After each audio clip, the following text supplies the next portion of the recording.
Hi there. I received a gorgeous bouquet of flowers from my sons, their beautiful partners, and our grandchildren who all live overseas. A lengthy note came with the flowers, and their note brought up memories of my own mother, Vaelenoatia, who loved flowers. My mother was meticulous with an eagle eye for the detail in everything. She was strict, she was resilient, tough, and loving all at the same time. She was strength and courage, and she always talked about living to see all nine of us do well in life. She was my mentor and my greatest supporter through my own ups and downs, especially as a FAUTASI longboat skipper. You know, they say that your children are sponges. They soak up everything that you say, and they are the greatest copycats. The things that we say and do as parents, they file away in their little brains and then surprise you when they say something that will trigger a well of emotions from our own past. The following is a small part of the letter that my children and their partners wrote to me. Even though we're not there, these flowers represent all of us. We cherish the memories we created together of laughter, of deep conversations that you insist on, which has enriched us. You're the heart of our family, the glue that holds us together. Today and every day, we celebrate you and all that you are. Happy Mother's Day to the most incredible woman in the world. We love you to the moon and back. Their words echo exactly how I feel about my own mother and the way that she was with us and our dad. You see, flowers between my parents was a big thing. Mom called my dad her forget-me-not because every time he went to see her when they were courting, he would pick the purple forget-me-not flowers from the side of the road for his girlfriend. And of course, the color purple then became their favorite color as a couple. They passed on their love of flowers between themselves to us, not flowers from the florist. Florists didn't even exist in our town back then, or if they did, we didn't know. They were flowers picked from our garden, and how Mom arranged them was a work of art. We didn't get any presents for our birthdays, but a vase full of colorful flowers from the garden, beautifully arranged, was the first thing that you see on the dining table in the morning for all our birthdays, or for any special event in our family. This habit of our parents made us feel so very special. And now we all sort of instinctively do this with our own children and partners, giving flowers with many kisses and hugs. It may be a small detail, flowers in a letter, but to me, it means that I have managed to pass on the habitual acts of love my mother and father showed us to my sons and their partners. Because aren't our parents our very first teachers, the ones who guide us to be the people that we have become today? And isn't it our destiny to pass on the same love and thoughtful habits to our children?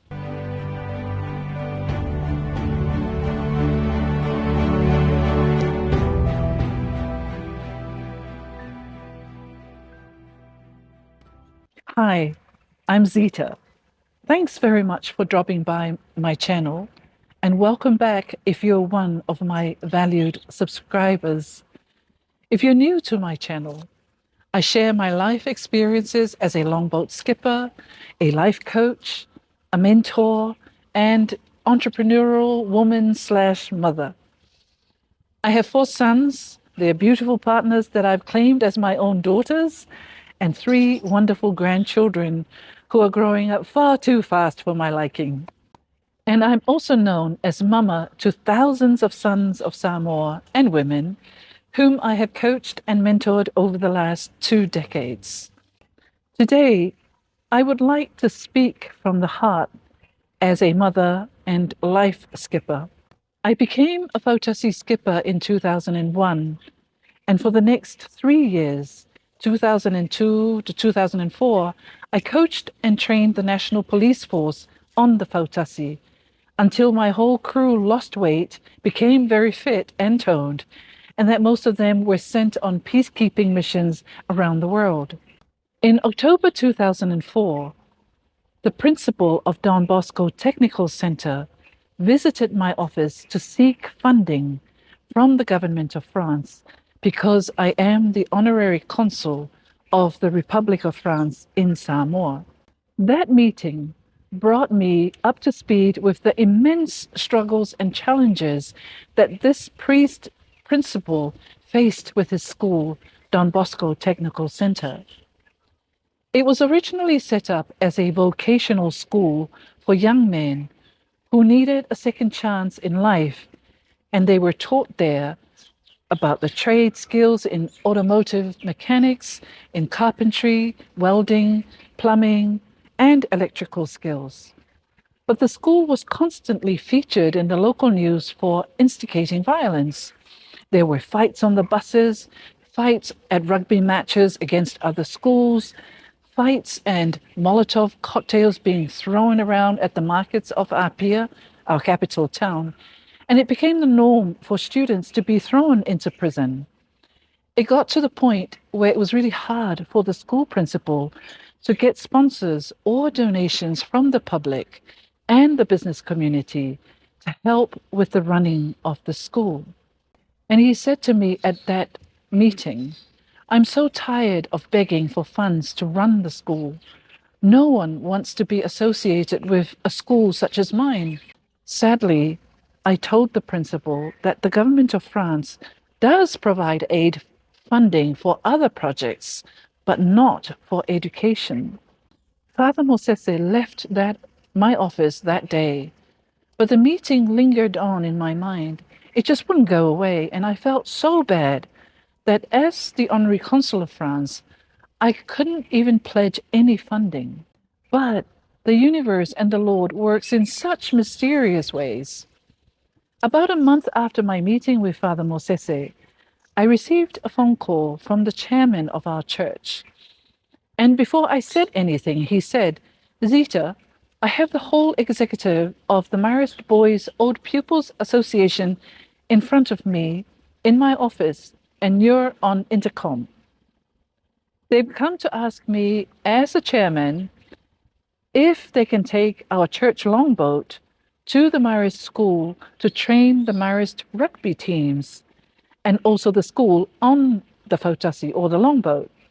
And they have asked for you to come as their coach and skipper on the FAUTASI." Remember that meeting I had with Father Mosese, the principal of Don Bosco Technical Centre? You see, the Marist College is right next door to the Don Bosco Technical Centre. Both are Catholic colleges. One schooled many renowned politicians, business people, successful entrepreneurs, and high achievers. And the other has a reputation of violence and students looking for a second chance from low-income families, poles apart. And I knew in that instant the answer to the riddle that had plagued me and gave me sleepless nights for a month since the visit of Father Mosese from Don Bosco. It came with such ferocity, like my eyes were forced open with absolute clarity. The answer to the question, how can I help the principal? And the answer was the FAUTASI, the longboat. I quickly mumbled a prayer and said to the Lord, "I'm sorry, Lord, please forgive me," and told an outright lie to the chairman of our church, who was also the prime minister of the country at the time. I lied also to the 8 esteemed executive members of the Marist Boys Old Pupils Association, sitting in front of the chairman, listening to me on the intercom. And I said, "I'm so sorry, Honorable Chairman, and the esteemed members of Marist. You see, I had already promised our FAUTASI to the principal of Don Bosco Technical Centre. He came to me for help last month, And I told him that I will bring the FAUTASI to his school to train the boys and hopefully help change the school's reputation of violence. I could hear the deep disappointment from the Marist members, and all I could say was, "I'm so sorry, I'm so sorry." And then I immediately rushed out of my office and drove to the college and told Father Mosese about my lie and what I had planned to do. I told him, "You came to me in my role as the honorary consul of France to look for funding from the government of France. And I told you that the government of France has no funding for education. So I'm here as Zita Martel to offer my time as skipper and coach of the new Singapore Don Bosco FAUTASI. There are 2 races every year, and the winning prize is between 20 to 30,000 thala per race. If the team wins, the bulk of the winnings stay with your school, and we pay a small fee for rent of the FAUTASI to my church for every race." Father Mosese gave me the biggest hug. And 2005 became a pivotal year for Don Bosco Technical Centre when I took the FAUTASI to the school and started my life coaching vocation with the young men of Don Bosco. This FAUTASI, or longboat, became so much more than just another longboat. It was exactly what these boys or sons needed in their lives. In their first year in June of 2005, we came 3rd out of 12 longboats. We actually came 4th, but the longboat that actually came 3rd got disqualified for using the modern carbon fiber spoon oars and not the approved wooden oars, so we shifted up to 3rd place. In our second race in September 2005, we came 2nd out of 11 longboats. And in our 3rd race, in such a short time span, we came 1st and were the champions of the American Samoa Flag Day race, the 5-mile mother of all FAUTASI races from out in deep ocean. These sons needed an outlet to vent, to express their masculinity, a safe place where they feel valued and loved as men. The FAUTASI became their safe place, their one beat, their home away from home. These sons of Samoa went on to create history for themselves, their school, and their country for the next 2 decades. The FAUTASI became their vehicle for change and a powerful symbol of excellence. I'm reminded of the power that lives in all of us. It's a power that comes from deep within our souls, a power that comes out of our experiences, fueled by our dreams. Wherever you look, you see the timeless virtues and values that shaped many, many people and transformed many lives. And it lit the road to a better life, one without violence. And that road led some to greatness because of the woven basket filled with courage, with discipline, with justice and wisdom. And when I became the only woman skipper in longboat racing, where only men are allowed, it became my calling to make a difference, to make a change from within this vessel, or va'a, which our Samoan ancestors called sa. Sa means sacred. The vessel Sa became my life school where courage, love, kindness matter. So if you have a little bit of time to spare, let me share some things that I have learned from my own journey with you. Will you let me? Most importantly, do you have the time? So why not get your favorite drink and let's dive in. Courage is the heartbeat of your dreams, my son. It's your willingness to let go of the habits that you know are not good for you, to defy the odds, to face your fears and to face the unknown with an open mind. It's not the absence of fear, but it's your triumph over fear. Courage is when you win the inner battle that your mind plays on you that can literally stop you from doing that thing your heart is yearning for. Your heart wants love, so why not become a loving person? What's stopping you? Is it because your peers will call you a sissy? Courage is your willingness to go into uncharted territories, like just simply to be a good person. For some people, it's so not cool to be a good person. It's the courage to do good, to be kind, to chase after your dreams and your passions, and to stand tall and brave when you're faced with difficult challenges. Do you remember when you felt so afraid that it threatened to paralyze you because of your fear of failure, your fear of rejection by your friends, your fear of doing something you don't know? In those moments, it was courage that whispered in your ear, urging you to take that first step and then the next and the next until you jump with unwavering faith. And and with each jump, you will find the endless potential that you have, just waiting to be discovered and released. But courage alone is not enough, my son. Discipline is the mastery of yourself. Discipline is living a life of moderation. It's the balance between holding back and lashing out. It's the balance between mouthing off, retaliating in anger, and keeping calm under immense pressure. It's the discipline to be silent. It's the balance between drinking all your wages after a week away on beer and being frugal with your earnings. You and I live in a world of so much access, so many material things, and easy, instant gratification of all your desire. But if you don't have the discipline to learn to master yourself now, you will float aimlessly, living the easy life of a bum. And before you know it, you're 50 something with nothing to show for it. Think of discipline as your steer, the foiuli of a longboat that the skipper uses to navigate the rough seas. It keeps the FAUTASI or the longboat steady on the ocean swells and prevents you from being swept and tossed about by the currents of life. When your steer of discipline stops you from overindulging, overreacting, and stops you from being violent, it stops you from always looking for the easy way out of life.